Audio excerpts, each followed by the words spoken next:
नैना का पति नैना से 15 साल बड़ा था। वो दोनों आपस में लड़ाई झगड़ा करते रहते थे।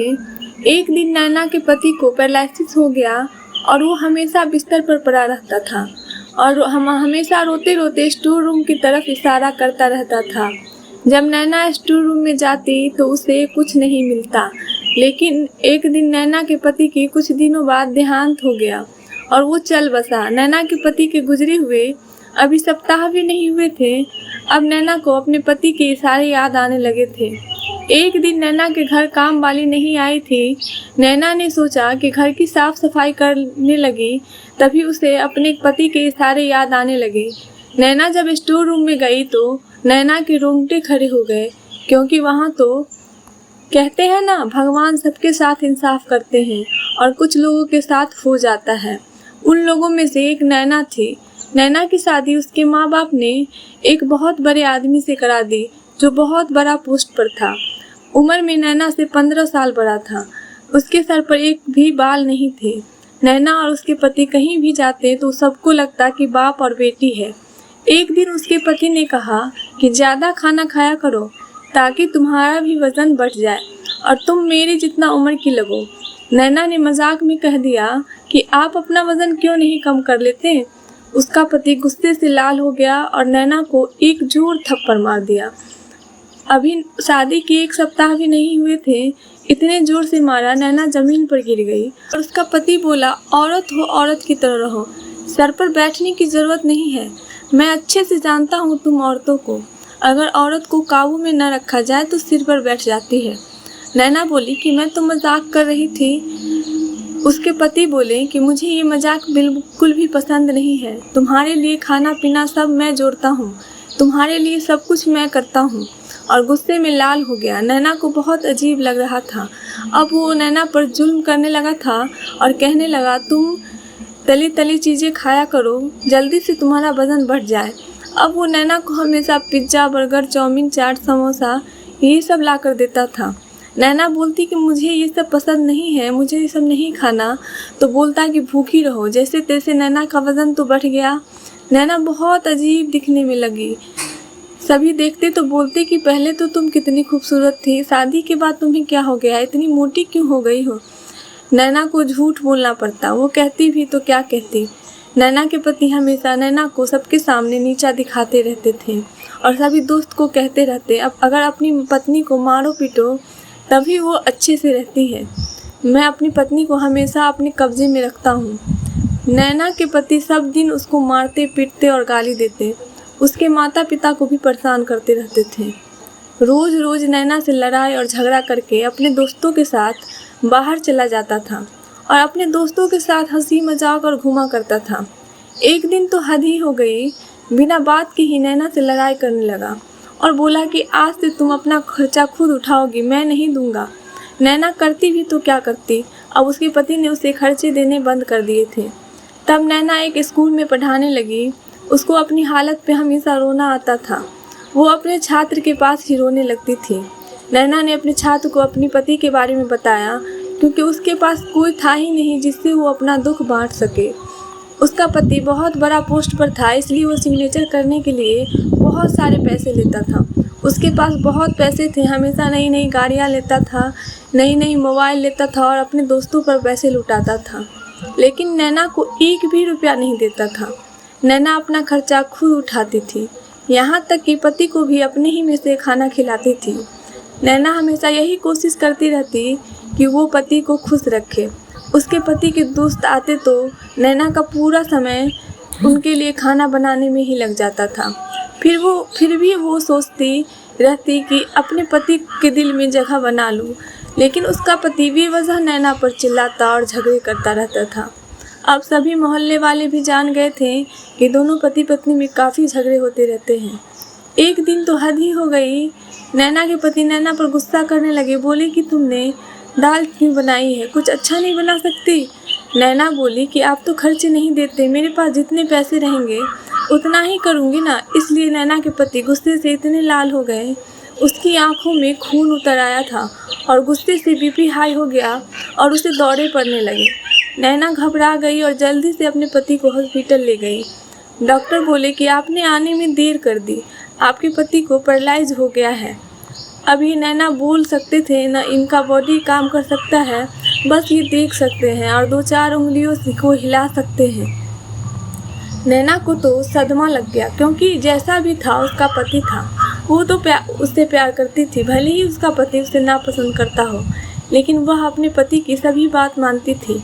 वह अपने पति को घर ले आई, अब उसका ख्याल रखना नैना ही रखती थी। नैना को अब घर का सारा काम, स्कूल और अपने पति का ख्याल सब कुछ अकेले करना पड़ता था। नैना ने घर में एक नौकरानी रख ली थी। एक दिन नैना के पति बहुत अजीब इशारे कर रहे थे। नैना को लगा कि कहीं बाथरूम जाना होगा। नैना जब पूछी तो वो स्टोर रूम की तरफ इशारा करता रहता। नैना जब स्टोर रूम में जाती तो उसे वहाँ कुछ नहीं मिलता।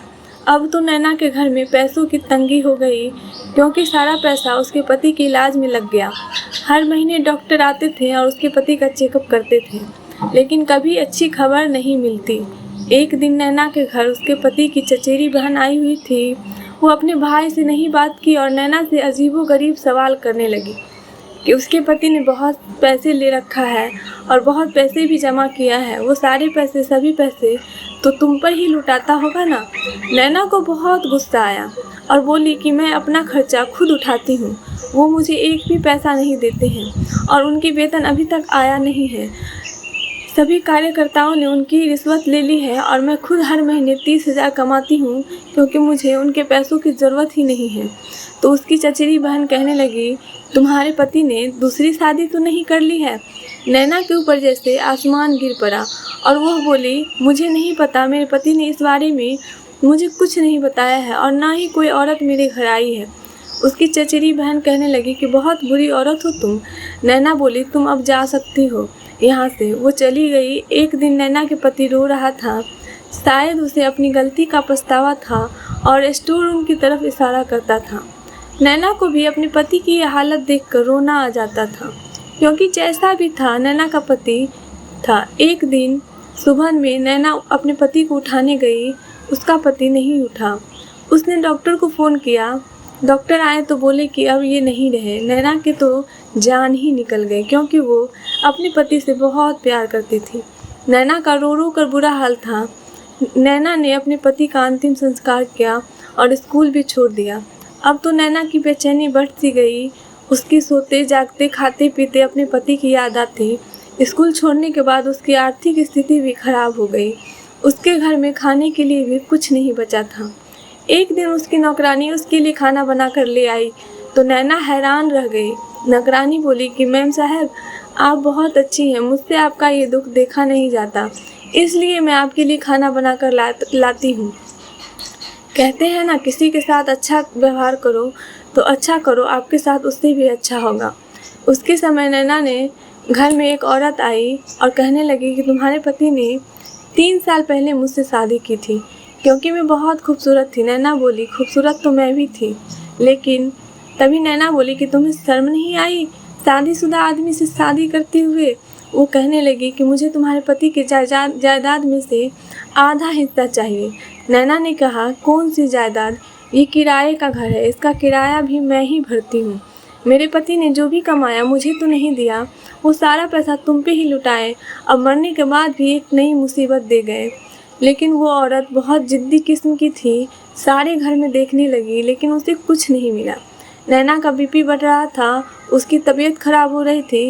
वो औरत जाने लगी तो बोली कि पैसा मिलते ही लेने आऊँगी, मेरी नज़र तुम पर ही रहेंगे।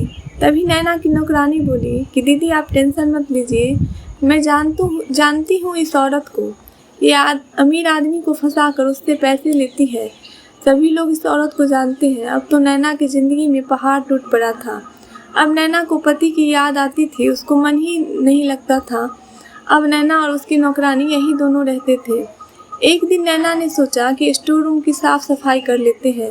जब वो स्टोर रूम में गई तो वो दीवार से टकरा गई और गिर गई। तभी दीवार का टाइल्स टूट गया। तभी नैना की नज़र एक तिजोरी पर पड़ी। नैना की आंख फटी की फटी रह गई। उसने जब तिजोरी खोली, बहुत सारे सोने के जेवर और बहुत पैसे रखे थे। तब नैना को समझ में आ गया था कि उसके पति इस तरफ ही इशारा कर रहे थे। उसके पति ने बहुत रिश्वत से कमाई थी, वो सारे पैसे इसी तिजोरी में रखा करते थे। उसने वो सारे पैसे और गहने निकाले और सोची कि इसमें से आधा हिस्सा उसकी दूसरी पत्नी को दे दूंगी। दूसरे दिन उसने अपनी नौकरानी को बुलाया और कहा कि घर का सारा सामान पैक कर दो, मैं यहाँ नहीं रहूँगी। अब मैं ये घर छोड़कर जा रही हूँ, दूसरे शहर चली जाऊँगी।